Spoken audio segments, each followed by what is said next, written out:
Derecho al Día. Derecho al Día.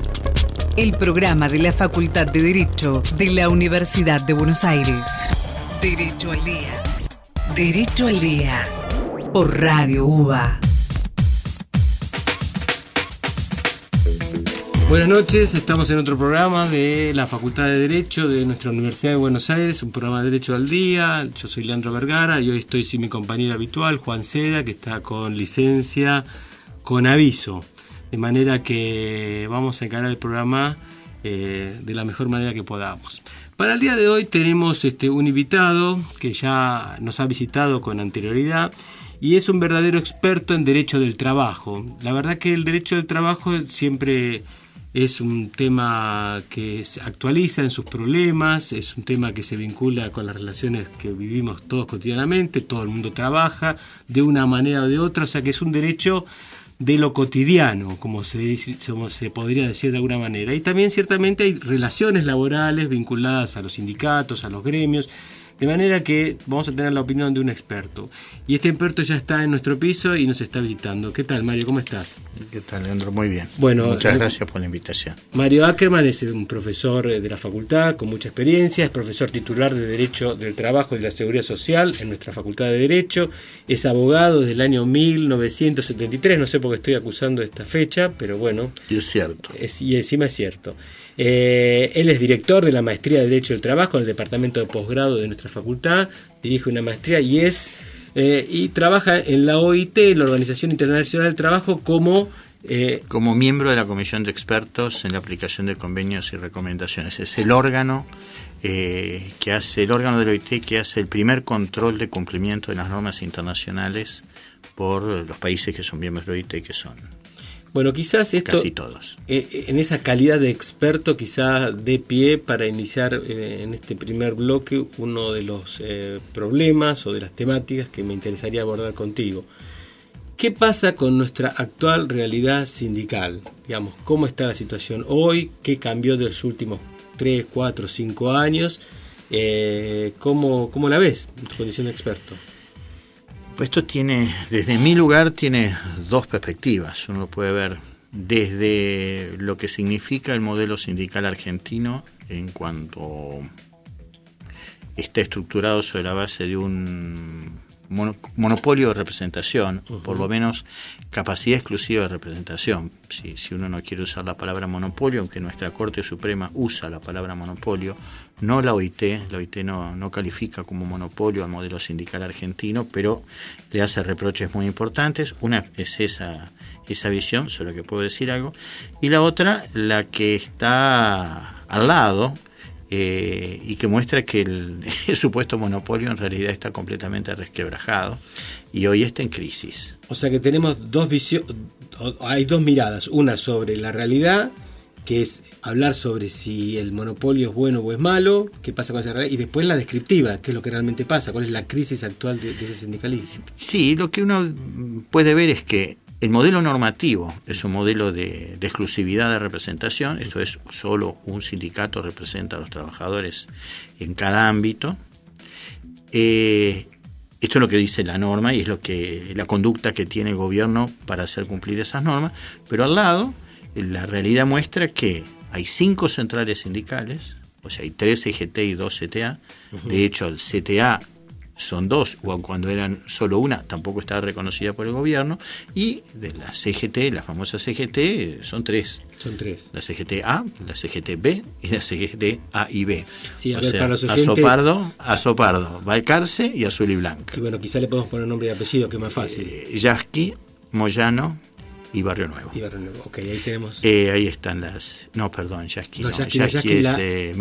Yasky y Micheli son las 2 del CTA. De CTA, exactamente. No nos sale el nombre de. Bueno, la más cercana al gobierno. Exactamente. Bueno, la más cercana al gobierno tiene Caló. Exactamente. Caló, Moyano y Barrio Nuevo por un lado y Yasky y Micheli por otro lado.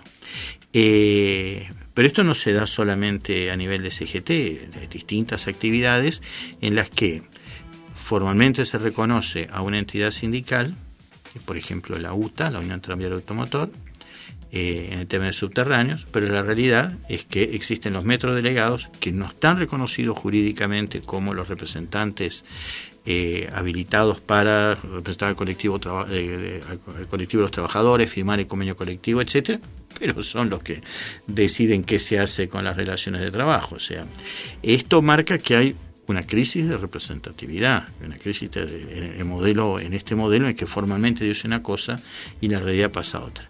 Lo que pasa es que para la OIT lo que vale es lo que dicen las normas y la actitud del gobierno.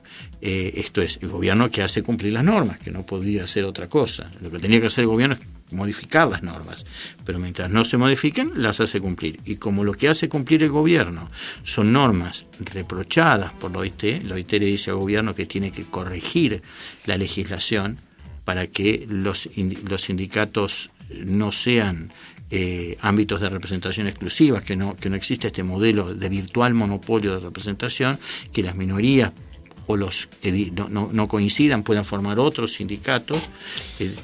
Yo sé que es un tema teórico, pero realmente todo el mundo habla de lo mismo. A ver, porque hay preferencias. Un sindicato con una representación agrupada o pluralidad de sindicatos. Los benditos derechos de los trabajadores se defienden mejor en la pluralidad de representación o en el monopolio de la representación. Lo ideal es que haya unidad.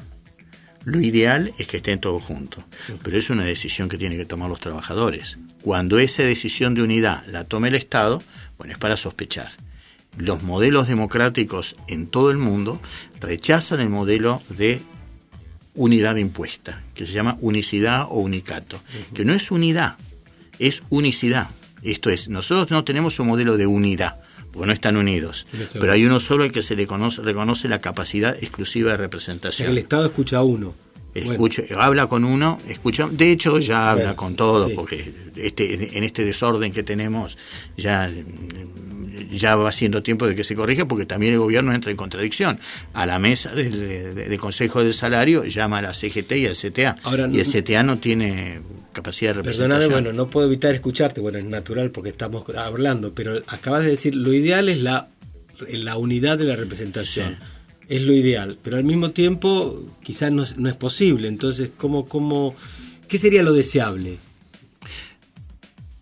Lo deseable es que los trabajadores hagan lo que quieren. Esto es, primero, eso es lo deseable, que tengan la verdadera libertad de organizarse como les parezca. Visto desde las consecuencias prácticas, es mejor si hay un sindicato único. Visto desde las consecuencias operativas, es mejor si hay una unidad. Pero si los trabajadores no están de acuerdo, pues tendrán que tener el derecho de formar tantos sindicatos como quieran. Hay países, por ejemplo, Alemania o Uruguay, para poner dos ejemplos cercanos uno y un poco más lejos el otro, pero son dos modelos a los que uno puede hacer referencia, en que la legislación sindical permite que forme tantos sindicatos como quieran. Y en Alemania hay una única central sindical y hay 8 grandes sindicatos. Y esto por decisión de los trabajadores. Y en Uruguay también hay una única central sindical, que es el PIT-CNT. Y esto es una decisión de los trabajadores. Y no hay ley que lo imponga. ¿Por qué? Porque han sido suficientemente inteligentes como para estar todos juntos. En Argentina la ley dice tiene que haber uno solo y hay 5. Así como dice que tiene que haber un sindicato. Esto es, cuando es el Estado el que lo impone, esto es sospechoso. Y esto es lo que no es admisible. Vuelvo a decirlo, es deseable que estén juntos, es deseable que el matrimonio dure para toda la vida, pero nadie puede impedir el divorcio. No, está clarísimo. ¿Y qué pasa? ¿Qué actitud viene tomando la Corte nuestra en los últimos tiempos? Por eso ha motivado y ha generado algunos movimientos. Después de muchos años de silencio, de muchísimos, digamos, de décadas de silencio, desde hace 3 años la Corte asumió el tema con enorme coraje y con 3 grandes sentencias, 2 en casos de ATE y 1 en caso Rossi, que era una representante sindical, declaró la inconstitucionalidad de algunas reglas de la ley sindical siguiendo exactamente lo que dicen los órganos de control de la OIT, tanto el que yo integro, que es la Comisión de Expertos, como un órgano específico de control, que es el Comité de Libertad Sindical, que tiene una integración distinta porque es tripartito, no es técnico-jurídico como es nuestro cuerpo. Y la Corte recogió las observaciones que hizo la Comisión de Expertos y las decisiones del Comité de Libertad Sindical, y declaró inconstitucional distintos aspectos de la ley de la ley sindical, que son los que impiden el reconocimiento de las entidades minoritarias o la protección de los trabajadores que no están afiliados al sindicato con personería gremial, como se llama. De manera aquí. que estas sentencias habilitaron la obtención de una personería gremial. No fue eso, no fueron casos de personería, fueron casos de protección específica en casos concretos. No pedían la personería gremial. Lo que justamente está diciendo la OIT es al gobierno argentino es que tome una decisión con el caso del CTA. El CTA está pidiendo la personería, el gobierno no se pronuncia, y lo que le dice la OIT no es dele la personería, se dice pronúnciese, que es lo que está pendiente. Yo creo en esto, y para redondear la cuestión, que acá tenemos dos grandes temas. Uno, la realidad se está comportando de una manera absolutamente ajena a lo que marca la ley. La realidad marca que pasan cosas y todos lo vemos todos los días en los diarios, y la ley parece estar regulando otra cosa. Segundo, después de las sentencias de la Corte, lo que está faltando es que el gobierno adecue la legislación, siguiendo las orientaciones que le pone los órganos de control de OIT, que le exigen 8 modificaciones, tampoco cambiar el modelo de preferencia por el más representativo, no más que eso. Bueno, estamos con el profesor Mario Ackerman, profesor de la Facultad de Derecho del Trabajo, experto en relaciones de trabajo, experto, digamos, consultor externo, digamos, de la OIT, y habla con mucha autoridad sobre el tema. Les propongo una breve pausa para continuar luego en el segundo bloque. Muchas gracias. Seguimos el Derecho del Día, hoy con el profesor Mario Ackerman, hablando de cuestiones de derecho del trabajo y cuestiones de relaciones sindicales. Antes de cerrar el bloque anterior, y ahora en unos pocos minutos antes del noticiero, Mario, el tema de la OIT, que es una cuestión muy importante que no todo el mundo conoce. La OIT es un órgano internacional, es un órgano, bueno, es consultivo, pero claramente no es un tribunal, vos lo has mencionado, pero algún poder tiene. Me gustaría que nos cuentes o le cuentes a la audiencia, digamos, cuál es el poder y cuál es el grado de influencia, el grado de posibilidades con respecto a los países que la componen. Bien, la OIT es, para decirlo muy sintéticamente, es un sistema de normas. O sea, la OIT nace en el año 19 con un propósito. Un primer propósito, después ha ido ampliando su propósito, y es crear un sistema de normas internacionales que suponga que todos los países que son miembros se comprometen a respetar pisos o estándares comunes a fin de que las condiciones de trabajo, las malas condiciones de trabajo, no sean el argumento de la competencia entre los distintos países. Así nació. Entonces, la OIT produce normas, produce los convenios internacionales de trabajo, que son verdaderos pactos, porque son el órgano que lo produce, que es la Conferencia Internacional de Trabajo, es un órgano tripartito en el que están representados los trabajadores, los empleadores y los gobiernos. Produce estas normas, que son los convenios, produce otras cosas, pero estoy tratando de simplificarlo para mirar el corazón del OIT.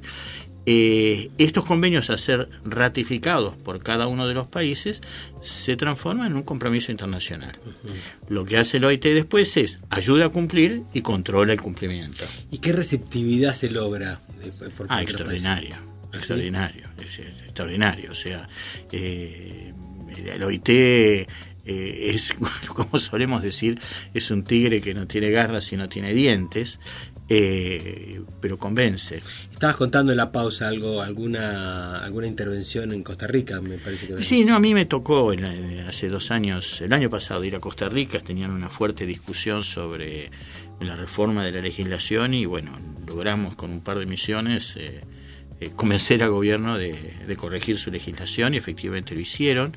Se ha provocado correcciones, bueno, lo que mencionaba hace un rato, la jurisprudencia ha hecho de cada país, ha sido la vía también a través de la cual se han receptado los conceptos, los principios, las observaciones, los comentarios, que es lo que producen los órganos de control del OIT, que insisto y lo dije muchas veces, los órganos de control uno de los cuales yo integro, diría el más importante porque es el órgano que hace el control general de cumplimiento de todos los convenios, no es un tribunal.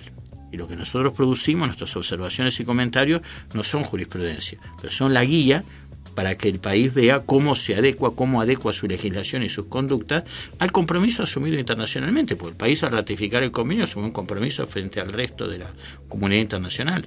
El país no está obligado a ratificar el convenio, pero una vez que lo ratificó, está asumiendo un compromiso y nosotros controlamos cómo se cumple ese compromiso. Y si lo cumple mal, le decimos, lo está cumpliendo mal.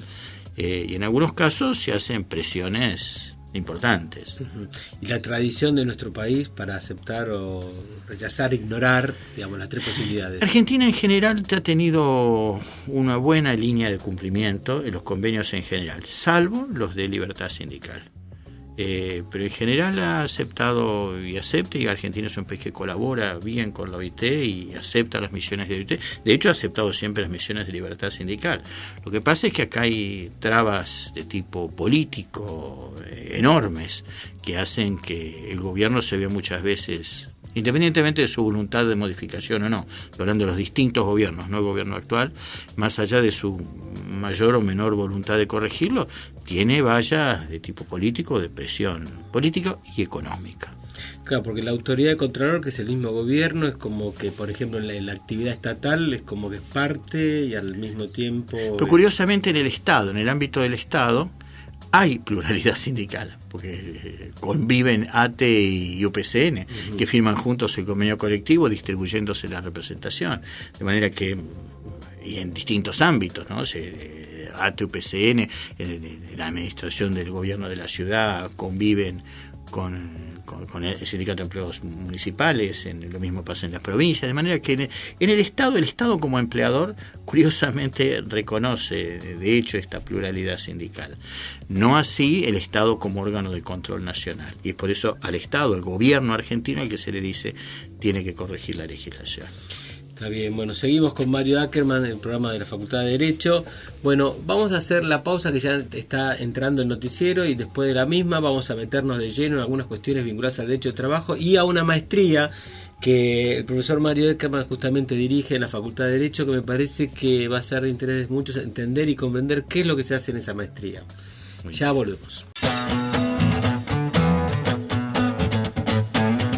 Seguimos en Derecho al Día. Hoy estamos con el profesor Mario Ackerman, profesor titular de Derecho del Trabajo y de la Seguridad Social de nuestra Facultad de Derecho y además director de la Maestría de Derecho del Trabajo de nuestra facultad, cuyo tema lo vamos a dejar para el final porque me parece que tendremos que cerrar con eso.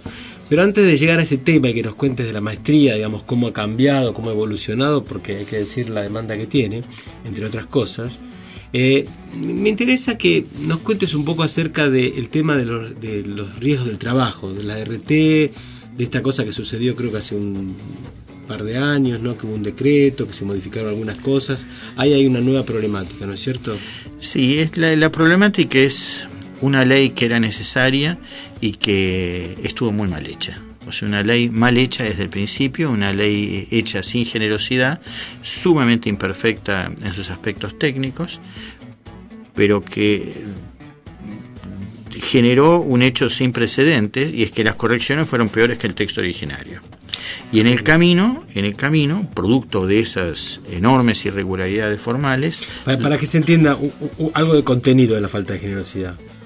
¿Cuál es la mezquindad, la inicial mezquindad en las prestaciones? Esto es, pero enorme mezquindad en las prestaciones y la cancelación en el texto originario del derecho del trabajador a reclamar como cualquier persona una reparación con fundamento en el Código Civil, porque el trabajador, por el hecho de ser trabajador, no pierde su condición de persona.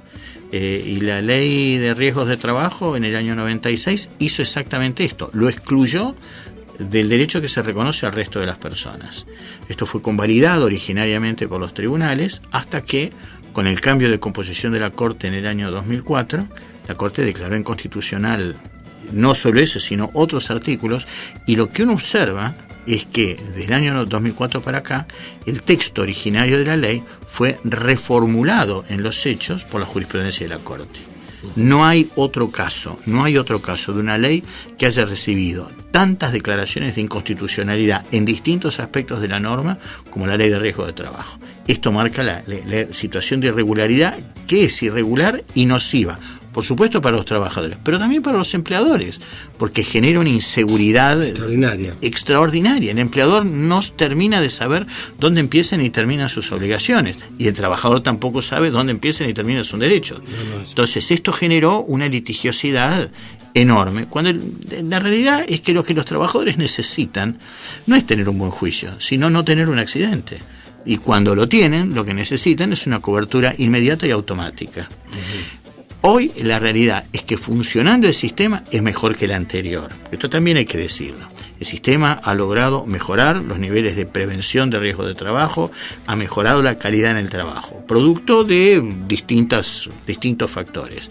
Pero sigue pendiente una reforma seria que ponga orden en la normativa, que el Estado cumpla con las obligaciones que tiene en materia de regulación, que adecue la legislación a las exigencias de la Corte Suprema, o sea, las declaraciones de inconstitucionalidad que se siguen produciendo, y esto no se ha producido. Estaba pendiente y era posible, después de una reforma. Hablaste de un decreto. En el año 2009 hubo un decreto del Poder Ejecutivo mejorando las prestaciones. Pero faltaba una reforma integral para adecuar la ley a las declaraciones de inconstitucionalidad. Es decir, una declaración de inconstitucionalidad, todos lo sabemos, no modifica la ley. Lo hace inaplicable en el caso concreto. Pues cada vez que el trabajador pretende que se reconozca su derecho, tiene que ir a tribunales, transitar todo el camino y llegar a la inconstitucionalidad. Esto es absolutamente irracional e injusto. Es la peor respuesta que se puede dar a quien sufrió la peor de las desgracias, que es perder parte o todo lo único que tiene, que es su capacidad de trabajo o la vida misma. Estaba pendiente esta reforma y el gobierno, en el año 2012, envió al Congreso un proyecto que mejora otra vez las prestaciones, pero con una redacción y una serie de reglas tan confusas que generó una explosión de litigiosidad. O sea, este año ha crecido pero exponencialmente la litigiosidad, pero en todos los ámbitos, en todo el país. Hay muchísimos más pleitos que antes. Entonces, esto es una respuesta absurda. No favorece a los abogados. El abogado puede estar contento, pero el bien jurídico tutelado por la ley de riesgo no son los honorarios del abogado, sino la vida y la salud de las personas que trabajan. En esto el sistema fracasó. Y el gobierno actual, no quiso discutir seriamente una reforma de la ley de riesgo de trabajo. Impuso una norma que fue verdaderamente, como en otros casos, una ley de necesidad de urgencia, no un decreto de necesidad de urgencia, una ley de necesidad de urgencia. Va al Congreso, no se discute, no se cambia ni una coma y esto sale con fritas, como suele decirse. Lo curioso es que después de esto está pendiente una reglamentación. Nunca se dictó.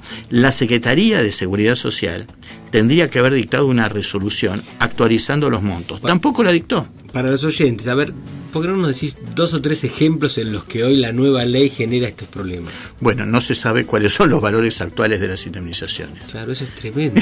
Nadie sabe qué le corresponde. Hay interpretaciones judiciales de todo tipo. ¿Parece poco? No, es tremendo, eso es tremendo. Esto es para empezar. Entonces, un tribunal dice una cosa, otro tribunal dice otra. Las RT pagan según su leal saber y entender. Y bueno, especialmente porque en pocos fueros como en el derecho del trabajo son tan disímiles las interpretaciones jurisprudenciales. Claro. Debe haber pocos fueros en que son tan diversas las sentencias. Es así. Exactamente. Con lo cual la situación de incertidumbre es muy grande y la realidad, dicho esto como decía un amigo Hugo Carcavallo, dicho esto con la dura rudeza del soldado, en este momento los únicos beneficiarios reales de la reforma del año 2012 somos los abogados. Qué cosa, qué lamentable. Mario, me interesa, sí, ahora que toquemos el tema de la maestría de Derecho del Trabajo que tenemos en la facultad. Bien, esto tiene una historia breve. Cuando hace 4 años, cambiaron las autoridades en la facultad, la decana me convocó y me propuso hacerme cargo de la que ya existía, que era la carrera de especialización en Derecho del Trabajo. Estaba muy desprestigiada, muy desordenada, prácticamente no tenía plan de estudios. Había muchísimas quejas de los profesionales, o sea, es una actividad de posgrado, pero era de muy mala calidad. Y lo más curioso es que la mayoría de los profesores de nuestra casa, que son probablemente los mejores profesores, no ya de la Argentina, sino de América Latina, o sea, el plantel de docentes de la Facultad de Derecho de la UBA en su conjunto, es un plantel imposible de comparar con lo que existe en el resto de América Latina, y yo lo digo porque yo viajo muchísimo, y digo esto por supuesto no lo digo por mí, lo digo porque los conozco los titulares, conozco los adjuntos, conozco los auxiliares. Yo fui durante 12 años director del Departamento de Derecho del Trabajo, así que puedo decir que los conozco a todos. Tenemos un plantel superior. La mayoría de los titulares, la mayoría de los adjuntos no dictaba clase en esa carrera. No había pluralidad y no había calidad.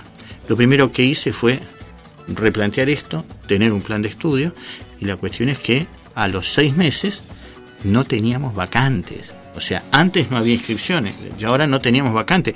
Tenemos cursos de 50 alumnos y a los 2 días de abrirse la inscripción tenemos lista de espera. Está bien, bueno, por lo que veo es bastante interesante esto. Me gustaría si quisieras después de la pausa nos abundes un poco vinculado a los contenidos, cuál fue el cambio que se produjo en esa maestría, que me parece que puede ser muy interesante. Entonces hacemos la pausa y ya encaramos el tramo final con el profesor Mario Ackerman. Seguimos en el programa de la Facultad de Derecho. Hoy estamos con el profesor Mario Ackerman y bueno, y estábamos comentando acerca de la formación de posgrado. Quizás la formación de posgrado, que naturalmente en todas las materias es importante, pero digamos cualquier persona que haya pasado por la Facultad de Derecho y ya haya recibido de abogado, probablemente en pocas materias como en Derecho del Trabajo justamente uno se encuentra con que lo que se estudió cuando uno estudió no se parece o queda muy poco de lo que hay hoy, de manera que la formación de posgrado es, yo diría, absolutamente imprescindible. Es imposible ejercer seriamente la abogacía si uno no tiene un grado de actualización. Sí, es absolutamente así. Voy a hacer un par de aclaraciones sobre esto. Primero terminar de decir lo que terminamos armando. O sea, después de la carrera de especialización, frente a la enorme demanda de los profesionales, creamos el nivel superior, que es la maestría. Una maestría que supone agregar 200 horas a las 380 originarias que tenía la carrera de especialización, más otras 160 horas de actividades extracurriculares. Con lo que tenemos ahora un plan de 16 materias. Bien. Que estas 16 materias que ven todo el derecho del trabajo en nivel de profundización. Por ejemplo, hablábamos hace un rato de riesgo de trabajo. Hay una materia que se llama riesgo de trabajo que tiene 40 horas dedicadas a esto. Derecho internacional, derecho sindical, negociación colectiva, son todas materias diferentes. Claro. ¿Y esto por qué? Por lo que decías, la enorme dinámica que tiene el derecho del trabajo y la imposibilidad de que en el grado se enseñe con el nivel de profundidad que exige, el nivel de conocimiento que exige esta disciplina absolutamente dinámica. Constantemente se están produciendo cambios jurisprudenciales, normativos, de la realidad, la influencia del derecho internacional. Hay 2 materias sobre derecho internacional: introducción al derecho internacional del trabajo y derecho internacional del trabajo profundizado. Hay una materia que es historia del movimiento obrero, que es una materia que está dictada por un profesor, no es un abogado quien la dictan 3 doctores en historia, profesores de la Facultad de Ciencias Sociales. Uno es un gran investigador, Héctor Cordone, está retirado como investigador del CONICET, bueno, es un tipo fuera de serie, tipo extraordinario, un gran historiador de trabajo, de trabajo. Entonces, ¿qué pretendemos con esto? Pretendemos que el abogado se sienta seguro cuando va a abordar las cuestiones laborales, sea que defienda a trabajadores, que defienda empresas, que defienda aseguradoras, que sea funcionario del Estado, que sea funcionario judicial, porque todos tienen la misma necesidad. Estar actualizado, pero estar actualizado a su nivel de profundización y fundamentalmente de pluralidad. Porque esta es una materia en la que no se puede abordar los temas unilateralmente. Nosotros tenemos trabajadores, empleados y gobierno. Acá es tripartita siempre la relación. Y esto es un dato. Pero además tenemos en los temas de derecho colectivo una profunda influencia ideológica. Claro. Entonces, esto reclama que los profesores sean todos, no puede quedar nadie excluido. Los que son amigos del modelo, los que son críticos del modelo, los que son amigos del gobierno, los que no son amigos del gobierno, del anterior o del que sigue. Entonces, y la universidad pública tiene esa obligación, que es la obligación de la pluralidad. Esto es lo que yo, desde la dirección de la maestría, he intentado cuidar. Y lo digo con enorme orgullo. Esa pluralidad se ve reflejada y reconocida por los profesionales que se inscriben. Uno encuentra entre los profesionales que se inscriben abogados de empresas, abogados de trabajadores, abogados del sindicato, abogados del CTA, abogados de la CGT. O sea, es extraordinario. Algunos con parentescos directos.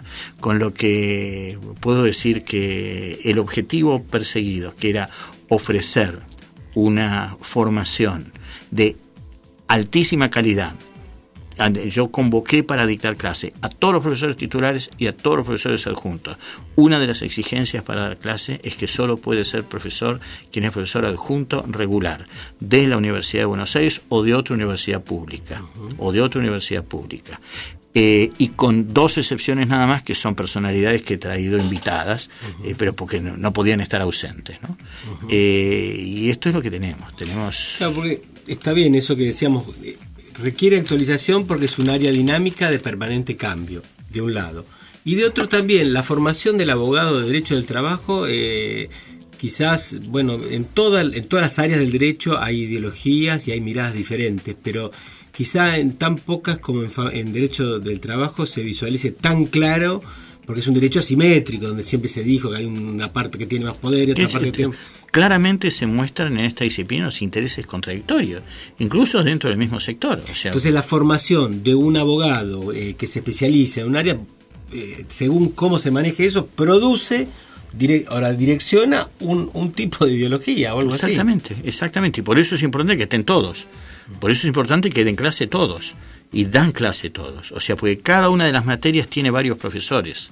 O sea, hay un responsable que es el director de la materia, que en general son profesores titulares o adjuntos con muchos años de antigüedad, y especialistas. Y están, lo digo una vez más y con enorme orgullo, están los mejores. Están los mejores. Y esto se refleja en la respuesta que hemos tenido.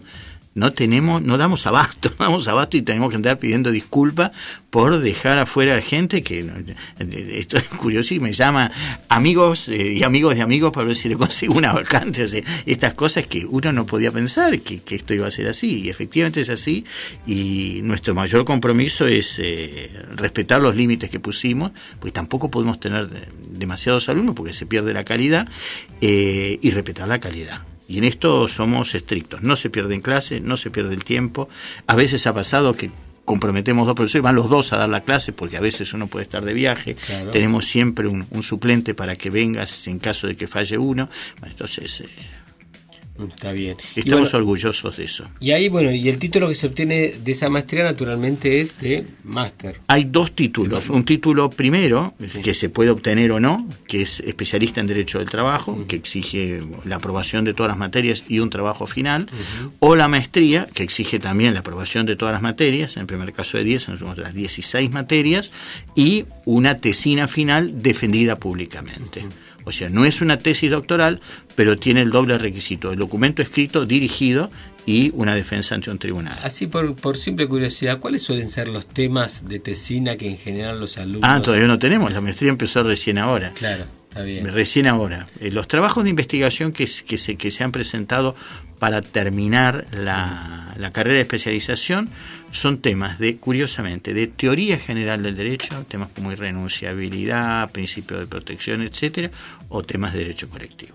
El tema de derecho sindical es un tema que atrae muchísimo. Huelga. Está bien. Son temas que atraen muchísimo. Bueno, Mario, realmente has sido muy amable. Ya sos, digamos, una persona que ha venido, digamos que sos un amigo del programa. La verdad que tu generosidad en venir aquí es grande, que nos hayas hablado de la maestría, del problema sindical, de tu experiencia en la OIT. Digamos, realmente pocas personas, digamos, con tu edad, digamos, que sos joven todavía, reúne, digamos, una experiencia tan importante, digamos, de haber sido director de un departamento durante tantos años, ser profesor titular de la universidad, ser experto en la OIT, digamos, convergen en tu persona una cantidad de antecedentes que son infrecuentes. Así que, bueno, valoramos doblemente tu tu vocación por venir a este programa. Bueno, muchas gracias por las dos cosas. Primero por haberme invitado, pero especialmente por haber hablado también de mí. O sea, yo si me aseguran que cada vez que vengo hablo bien de mí, yo estoy dispuesto a venir toda la semana. En tu caso va a ser siempre así. Muchas gracias. Bueno, quedamos invitados para el próximo programa, que va a ser el próximo miércoles a las 8 de la noche en otro programa de Derecho al Día. Bueno, les mando un saludo, mi nombre es Leandro Vergara y será hasta el próximo programa. Derecho al Día 87.9. Derecho al Día, la Facultad de Derecho de la Universidad de Buenos Aires en Radio UBA. Radio UBA 87.9, la radio de la Universidad de Buenos Aires.